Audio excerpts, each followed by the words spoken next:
Okay, welcome everyone. My name is Dale Coperanis. I am new to the podcasting game, and I am hoping that you will hear me out for a little bit because I think we're going to cover some pretty interesting things.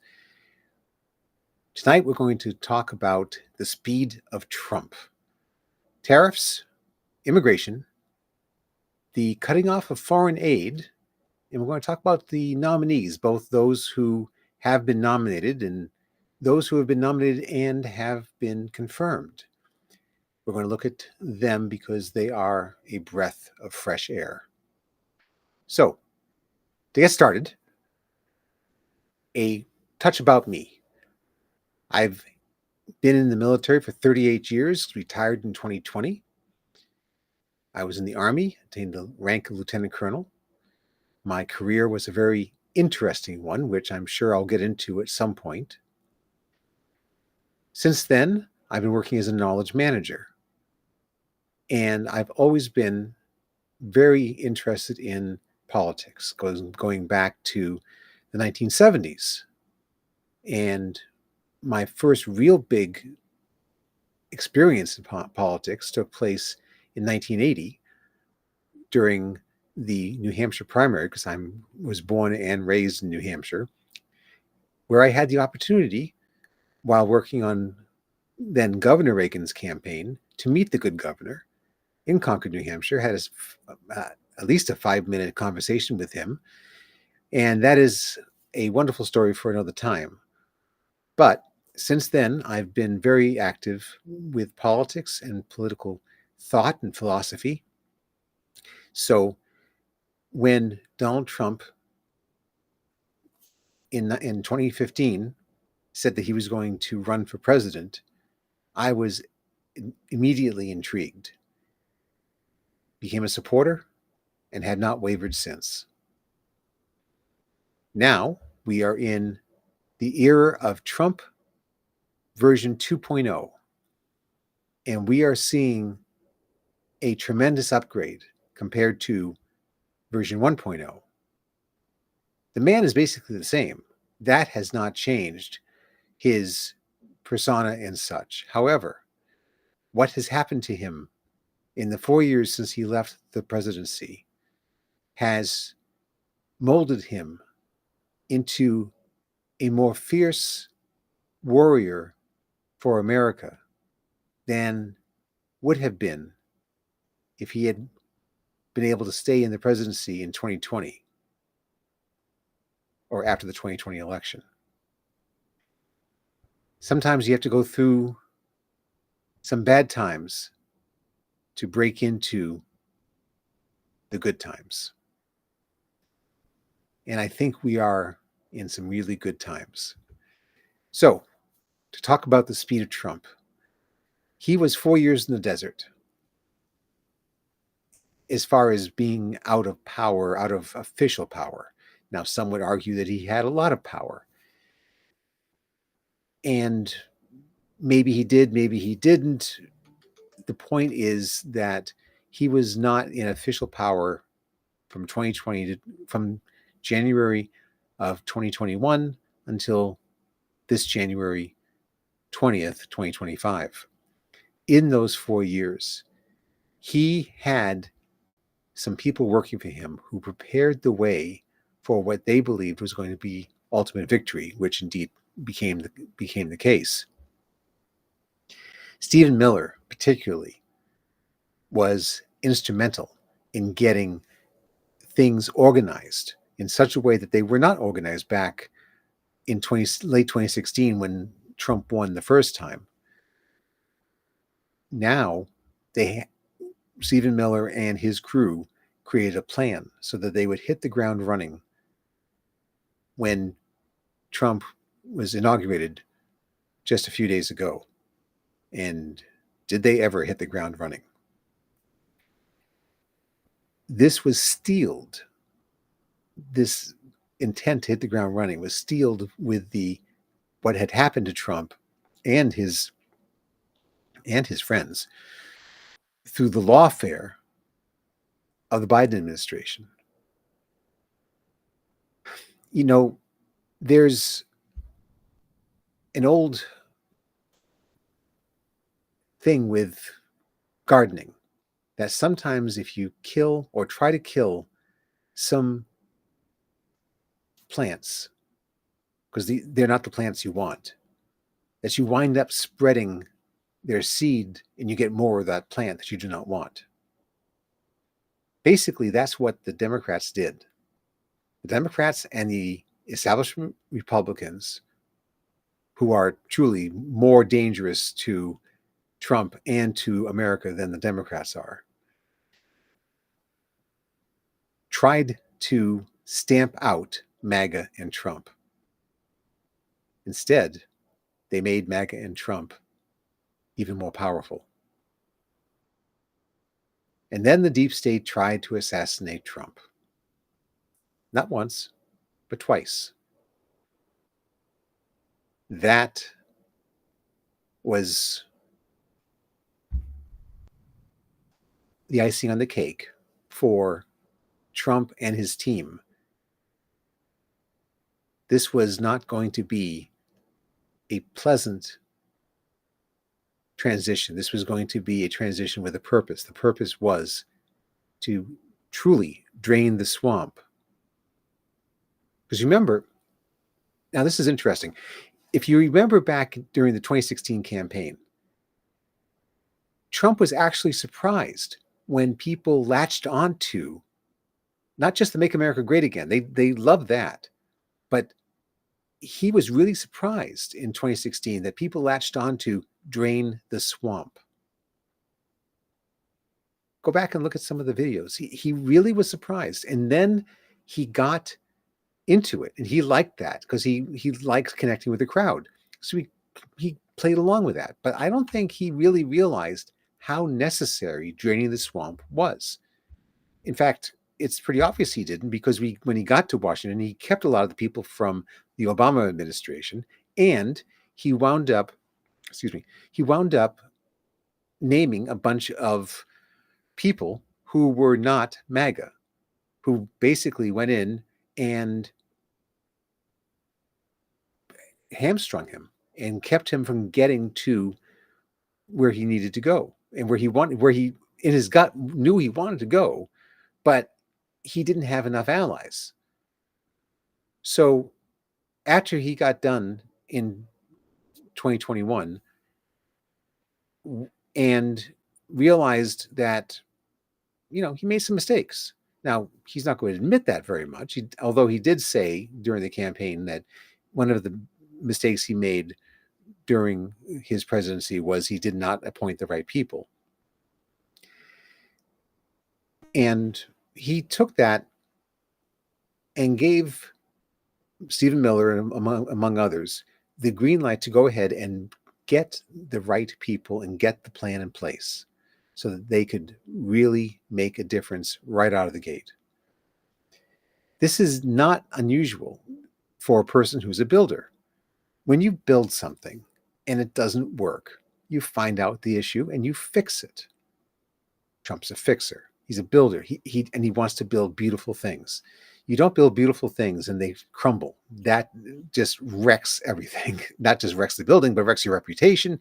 And you can't build anything more because no one was going to trust you. So when you see something that needs to be fixed, you fix it.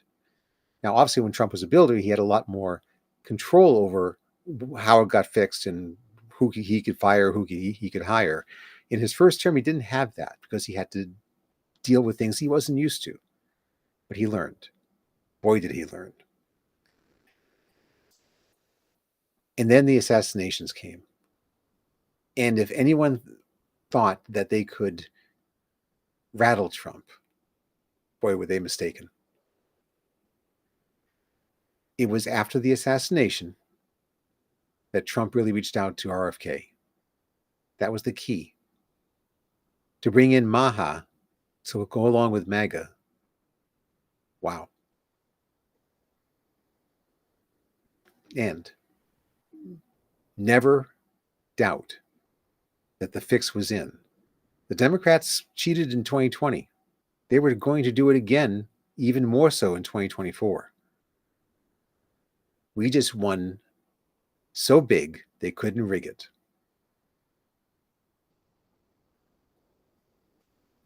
So Trump had the plan.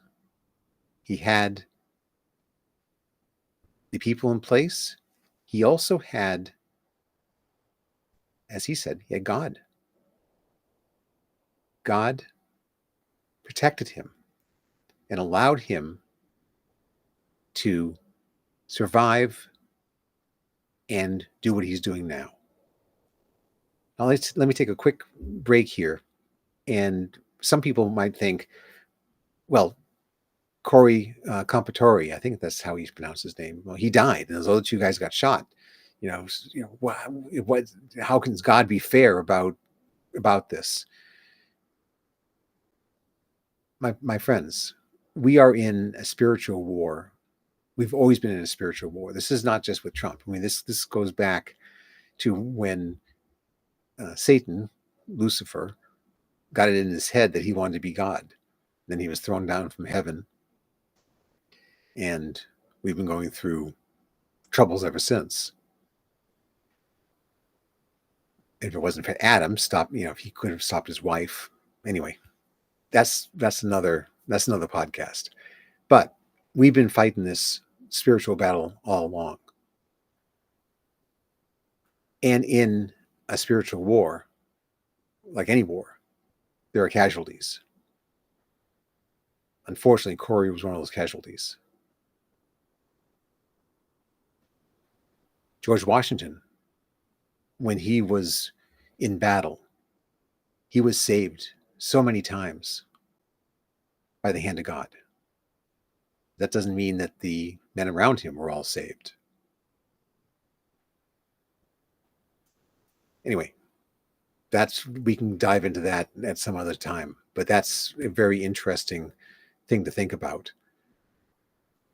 Trump, as he said, was saved by the hand of God, and now he comes in on January 20th with a wrecking ball the size of New York City coming down on the bureaucracy in DC.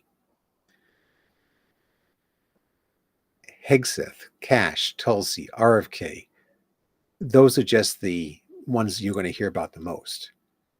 A couple that you're not going to hear about the most that are really doing a lot of work, Kristi Noem and Marco Rubio.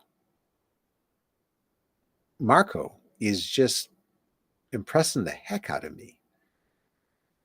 And he is really, really nailing it with what he's saying. Now we'll have to see if he's going to be able to tame the beast that is the State Department. But at least he is really on track with what MAGA is all talking about in America First. I didn't think he had it in him, but it's looking great. Kristi Noem, I think, is going to be the under the radar person who's going to just do a lot. It's Department of Homeland Security. She has a lot of things that she can touch and move that we don't necessarily see every day. So I think she's really going to be a strong, strong pick. The key, though, as far as personnel that Trump has, and this is one of those guys he's just as happy not to be in the limelight as Russ Vought. He's the OMB director. He's key. He's even more key in as far as an OMB, Office of Management and Budget. He's even more key in a lot of ways than Doge is. Doge is going to be out there making a lot of headlines. He's finding a lot of things and going to be doing a lot of things. But Russ is basically the accountant for America, for all intents and purposes. He is the one who's going to make sure that things are accounted for and shut down, and that they're not going to pop up over here or over there. He is going to be the key. He and his team are going to be the key to make sure that those items that are found by Doge and others are really shut down. The savings are really there. So keep your ear out for Russ Vought. He is absolutely key. Another huge thing, different than Trump 1.0, is Trump is getting rid of a lot of the deep state trash that hangs around from administration to administration to administration. Now, another quick tangent. Deep state really is a name given to those entrenched bureaucrats who don't really care who the president is. They are running their own shadow government. The story goes back to the 1800s, late 1800s, where in the British government, there was a, and I forget the term, but there was another. It was a deep state that they realized back then that the government workers really didn't care who the prime minister was. They just kept doing what they were doing, and they made rules that they wanted to make because they were unaccountable. And when you have power and you're not accountable for that power, you tend to get you get your head full of yourself, and you start doing things just because you want to, not because it's right. So the idea of the deep state is not new; it's old, and in fact, if you really want to talk about it, it goes back to Napoleon. But again, that's a story for another day. But Trump getting rid of the deep state, reducing the bureaucracy, is so huge. Now, this is only temporary because you can get rid of the bureaucracy and it'll come back.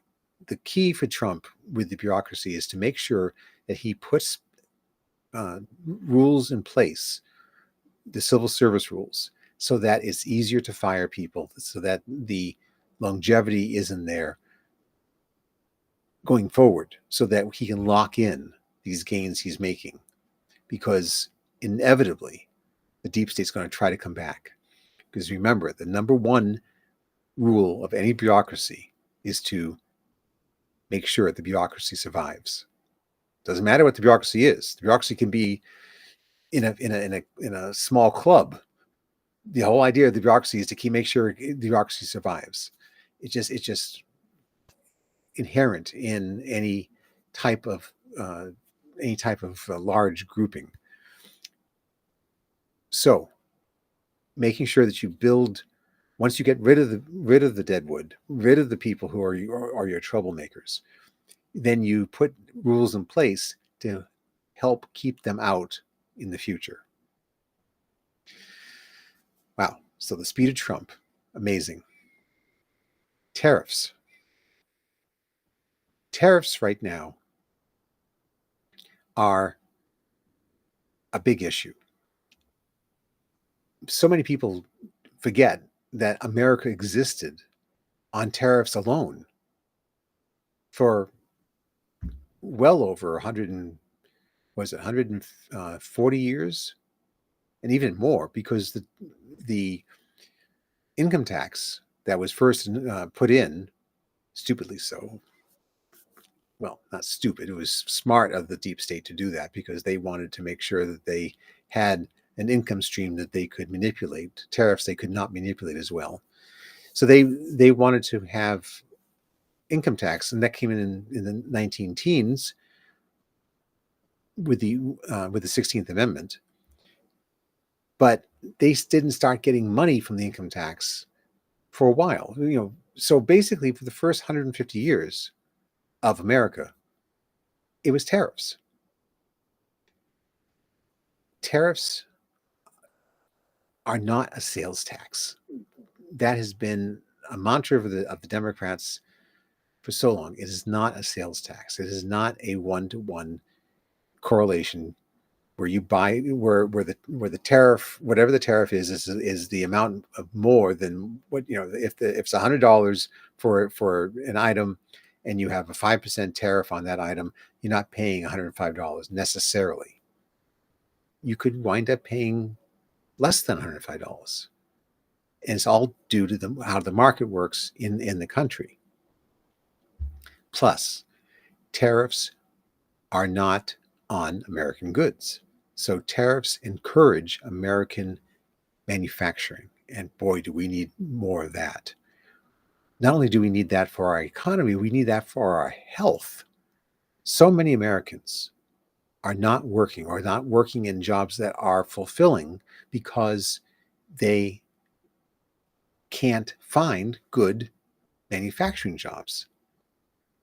So many people, it's like, well, you manufacturing jobs, they go and code. Well, not everyone can go and code.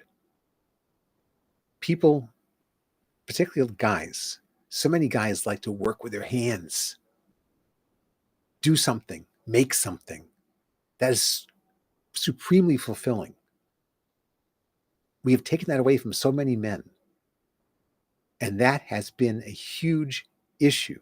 You wonder why we have so much drug problem, so much of a drug problem, particularly with fentanyl. So much of that is because guys aren't doing something to make themselves feel useful, feel productive, to be a provider. I know this sounds like an old-fashioned thing, but guys need this. Guys need to be a provider.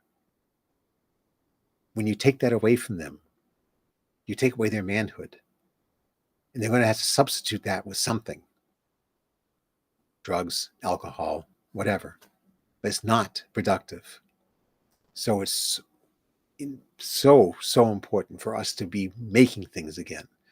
It's not just for American pride, although that comes with it. It's for our American health. Our cultural health needs it. The tariffs are also being used right now, because we just put 25% tariffs on Canada and Mexico, plus another 10% on whatever the amount of tariffs are in China, because we are trying to ostensibly, get the drug trade tamped down. And yes, we should, and this will probably help. But more so, as someone else pointed out online, we are using this as leverage to make sure our trade routes are clear. We are a maritime nation. We do not have a big road network with other countries to trade. I mean, we have Canada, we have Mexico, but we can't trade with China or Europe or Africa or Central America or South America by road. I mean, there is a sort of kind of road going down through Central America, but then you hit the Darien Gap, and there's no road there. You can't drive down to South America. And that drive, by the way, I've been on that road a little bit. It's hairy. It's not a great road. Because it goes down the spine, the mountain spine that is Central America, and it's just a hard road. So we don't have a way to get our goods back and forth except by ship. Therefore, we are a maritime nation. We are just like England in that sense. We depend on the sea lanes of communication to be open and free. That means that the Panama Canal, that means the Northwest Passage, that means the Suez Canal, that means all sorts of other ways around the globe for shipping have to be clear. The Chinese know this, and they want to squeeze us. Remember, the Chinese are not our friends. Everyone gets focused on Russia, and I think that's silly, because Russia is not the USSR, although they are a geopolitical competitor. They are not out to get us, not in the way the Chinese are, because the Chinese truly feel that they will be the power, and they will do everything they can to get to that point. They feel they are the rising power. They feel they are the inevitable great power on the horizon. And they will do whatever is necessary to make sure they get there. Remember, we're dealing with Chinese communists. We're not dealing with any type of democracy. So we have to always make sure that we don't lose sight of that. We have to make sure that we keep that in mind so that when we're dealing with the Chinese, we're looking at this long-term and big picture. Where does that lead us? China knows that this Panama Canal is key to our survival. So where has China been since the canal got back into Panamanian hands? They've been infiltrating the Panama Canal, the Panamanians, and basically they're in charge of the Panama Canal for all intents and purposes. Through their shell companies, through their infiltrating of the Panamanian government, the whole thing. That is why Trump is moving in the Panama Canal. They also know that the Northwest Passage up around Canada, past Greenland, that's why we're very interested in Greenland, past Greenland, up through the Arctic Ocean and down through the Bering Strait is very important. And I can hear some people saying right now, "Oh my, it's climate change is allowing for the Northwest Passage to be open." The Northwest Passage was also open back in the 1920s. It was warm back then too, amazingly. So, and the ice goes in and out. I mean, it happens. That's the world has climate change. Yes, it's not the climate change that the alarmists like Al Gore and Greta talk about. No, things happen. The Northwest Passage is open now, or during the summer it's open. But give it 10, 15, 20 years, it'll probably close back up because it'll get cold again. That's the way things happen. Okay. So we have tariffs, immigration. We're stopping immigration. We need to stop it. We need to get people assimilated. We also need to follow through on one big issue, which I think Trump will do. He talked about it in his first interview just after he won. I think he was with Meet the Press. I forget the woman's name, where he was talking about the DACA kids who are now adults. And he did say that those folks are going to be taken care of. And I believe he's absolutely going to be true to his word. So he is going to use them as leverage for getting what he wants in an overall immigration bill. Don't know exactly what it's going to look like. I'm sure it's going to be a very big thing. He likes big things. Trump is all about big. He's going to build a big wall and the big door. And you come through the door. You can't go around the wall, can't go over the wall, can't go under the wall. You go through the door. And that's a big door. So Trump is, everything's the greatest, the best, the biggest. So he's going to take care of the DACA kids, but that's going to be part of the deal, the overall deal. I think that's definitely going to happen. Probably this year. At least this year will be the. If it doesn't happen this year, it'll be something which will be formulated this year and then voted on next year, and I'll bet you it'll be a big midterm election issue.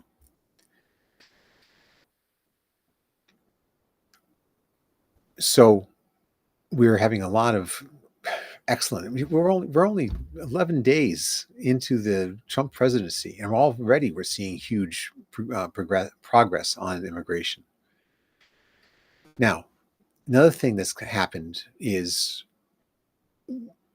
we're cutting off foreign aid, or at least we're stopping a lot of it, particularly the foreign aid using USAID.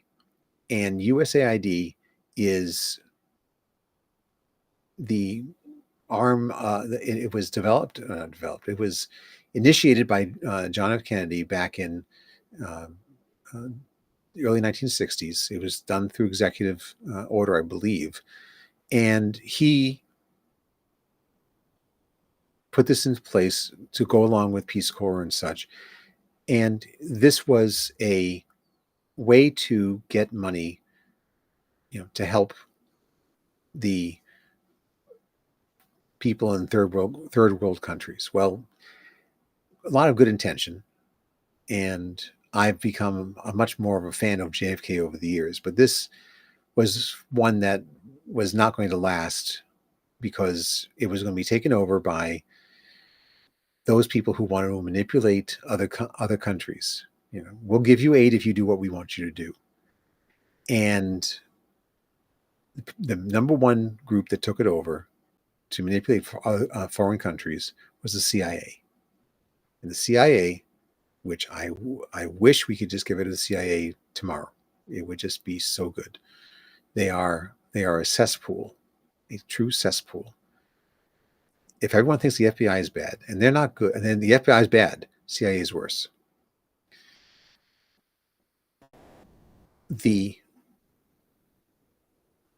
So we're cutting back foreign aid. We're stopping USAID, and people are saying, "Oh, that's not Christian. How can you do this?" If you say you're a Christian president, Trump says he believes in God. How can you do this? Is not Christian. My dear friends, while it is very true that we are to help our neighbor as Christians, absolutely, we are first to help ourselves with God. Seek ye first the kingdom of heaven. Absolutely, Jesus said that. And we need to make sure that we take care of our families. Paul, in his letter to Timothy, for those who are following along, chapter 5, verse 8, says, "But if anyone does not provide for his relatives, and especially for members of his household, he has denied the faith and is worse than an unbeliever." Let me read that again. "But if anyone does not provide for his relatives, and especially for members of his household, he has denied the faith and is worse than an unbeliever." So for us to say that we have to be taking care of other people before we take care of ourselves, that and to say that shows how much of a Christian you are by how much you take care of other people. No, it does not. You take care of yourself with God, you take care of your family, and then you take care of your community, and then you take care of your country, and then you take care of other people. You can't take care of other folks unless you're taking care of yourself. You just can't. So, the biggest problem in third world countries, or the global south, if we want to use more common parlance, is not climate change, is not lack of US aid. It's corrupt governments. It's the corrupt governments not taking care of their people that's causing all sorts of issues. I have a pastor friend in Kenya, and he tells me so often how bad the government is over there and what they're doing and what they're not doing. And it's very sobering. We think we have it bad over here, and we do in a lot of ways. Well, we did until Trump came along. But what he has to deal with in the corruption in Kenya is a lot more.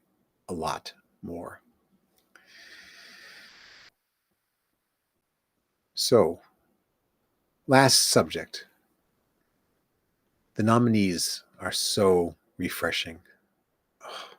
Not only the ones who've been nominated and approved, but also the ones coming along. RFK, Tulsi Cash, their hearings have been just amazing to listen to. Not only because of how badly the Democrats have been showing themselves to be, but how good these people are. They're not mealy-mouthed. They're not trying to go along to get along. They're standing firm. And it's beautiful to watch. Because once they get in, and I think all three of them are going to get in, it's going to be just pedal to the metal. Hegseth had a tough one. Vance had to go down to the Senate floor and cast a tie-breaking vote. And he's now doing things that we haven't seen. He's sitting and talking to people, explaining what's going on. Amazing. And the real amazing thing is, he is not a general, or he was not a general. He is not a member of the military-industrial complex. He got out as a major in 2004. That means the fourth rank up. I retired in 2005. I actually outrank him as far as military service goes. Of course, now I call him sir, or I would call him sir. So he's bringing a breath of fresh air, because he's bringing an everyman experience and outlook that the DoD hasn't had, because it has been so, at those upper levels in the military, we would call that the Pentagon, the puzzle palace, and anything above brigade level, which is 06 command, which is a full bird colonel, we would always talk about as echelons above reality, because the people up there, they had no clue about what reality really was. Hegseth knows what reality is. Another person who's been one, I think I mentioned earlier, Marco Rubio, has been amazing to listen to. Try to catch his interview with Megyn Kelly. Really, really well done. Well done. Kudos. And the thing that I just saw just before I came on was looking at X, and came across the Secretary of Secretary of Transportation. Let me get it pulled up here. Oops, no, got the wrong one. Sorry about that.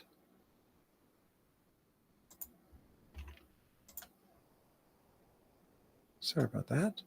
We'll get it here. Sean Duffy. He posted just about an hour and a half ago. Effective immediately, the Department of Transportation will no longer participate in celebrations based on immutable traits or any other identity-based observances. These distractions do nothing to keep planes in the air, trains on the tracks, or ports and highways secure. In the wake of 2 devastating plane crashes, my focus is singular: enforcing the highest standards of safety and accountability.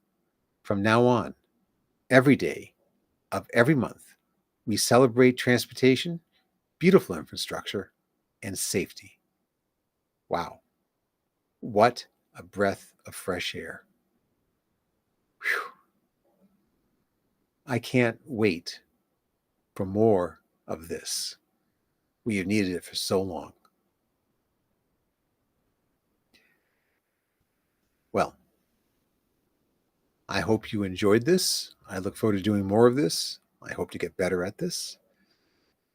This is a great time to be alive. We are seeing more and bigger things happening faster than any of us could ever have imagined. I think if what had happened in the last 11 days were spread out over 6 months, we would have been thrilled. My only concern is that we get spoiled, and we want the first 11 days to happen every 11 days subsequently.